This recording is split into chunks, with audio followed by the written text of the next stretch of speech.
Three different variety qualities at rupee 800, 500 and 300 रुपए पर KG respectively and the amounts bought are in the proportion 2:3:5। देखिए बहुत अच्छा सवाल। इस सवाल में दो छोटे छोटे सवालों को मिक्स कर दिया है। एक आदमी ने तीन अलग अलग वैरायटी की चाय खरीदी है, 800 रुपए पर केजी वाली, 500 रुपए, 300 रुपए पर केजी वाली, और जो चाय जो खरीदी उसकी क्वांटिटी, उसकी खरीदी की मात्रा का अनुपात 2:3:5 में है। खरीदने के बाद उसने क्या करा, सारी चाय को मिलाया आपस में।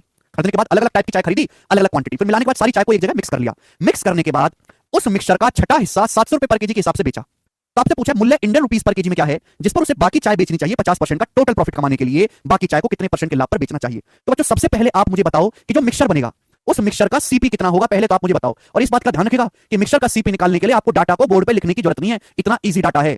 800, 500, 300 रुपए पर केजी वाली चाय खरीदी कितनी है, 2, 3 और 5 किलो। 800 रुपए पर केजी वाली 2 किलो चाय कितनी की हो जाएगी, 1600 रुपए की। बोलो।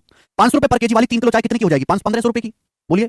300 रुपए पर केजी वाली 5 किलो चाय कितनी की हो जाएगी, 1500 रुपए की। ये टोटल सामान हो गया इतने रुपए का। कितना सामान खरीदा है, 2, 3, 5, 5, 10 बटे 10, कितना आ जाएगा मेरे दोस्तों, 3600, 4600, 4600 बटे 10 आ गया 460। तो मिश्रण का कॉस्ट प्राइस आ जाएगा 460 रुपए पर केजी। ये अलग से करने की कोई जरूरत थी क्या, नहीं, सबने कर लिया ना दिमाग में, सबने कर लिया यहां तक, ठीक है जी। सबसे पहले शुरू की 3 लाइन का इस्तेमाल करके आप मुझे ये बताओ कि जब हम तीनों टाइप की चाय को मिलाएंगे तो जो मिश्रण बनेगा उस मिश्रण का कॉस्ट प्राइस क्या होगा, पहले आप हमें ये बताओ।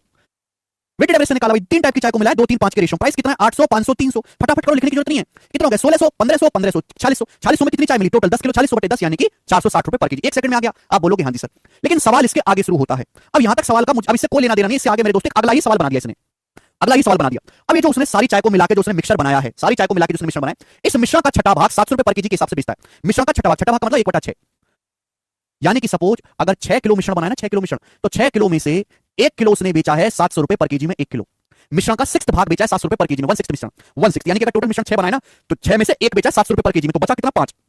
बचे 5 किलो को किस दाम पर बेचना चाहिए जिससे कि उसे पूरे ट्रांजैक्शन में ओवरऑल 50% का लाभ हो। 50% का लाभ कमाने के लिए चाय को मिश्रण को किस दाम पर बेचना पड़ेगा, भाई मिश्रण का सीपी है 460 रुपए पर केजी। 460 पे अगर मुझे 50% का प्रॉफिट कमाना है, 460 का 50% आधा होता है 230 रुपए, 460 में 230 रुपए जोड़ दूंगा तो 690 रुपए पर केजी, यानी कि अगर मुझे 50% का प्रॉफिट कमाना है तो मिश्रण को 690 रुपए पर केजी में बेचना पड़ेगा। क्लियर है, बात क्लियर हुई, आप बोलोगे हाँ जी सर। आपने मिश्रण का 160 हिस्सा, टोटल अगर 6 है मिश्रण तो उसमें से एक आपने बेचा 700 रुपए पर केजी में, बचा 5, 5 को किस दाम पे बेचना पड़ेगा। अगर ओवरऑल 690 रुपए पर केजी तो ये 690 होना चाहिए, ये भी 690 होना चाहिए। क्लियर, आप बोलोगे हाँ जी सर। 690 से 700 कितना ज्यादा है, 10 ज्यादा है, एक का 10 केजी ज्यादा है मेरे दोस्तों, तो बैलेंस करने के लिए कम कर देंगे कितने सामान पर, 5 किलो के सामान पर बटे 5, तो 690 में से 2 घटाएंगे 688, तो 688 रुपए पर केजी में बेचना चाहिए। बी ऑप्शन इस सवाल का आंसर हो जाएगा, बात समाप्त। इसमें तो कुछ था ही नहीं। तो ये वो सवाल है जिसमें दो क्वेश्चन को मिक्स करके बड़ा सवाल बना दिया है।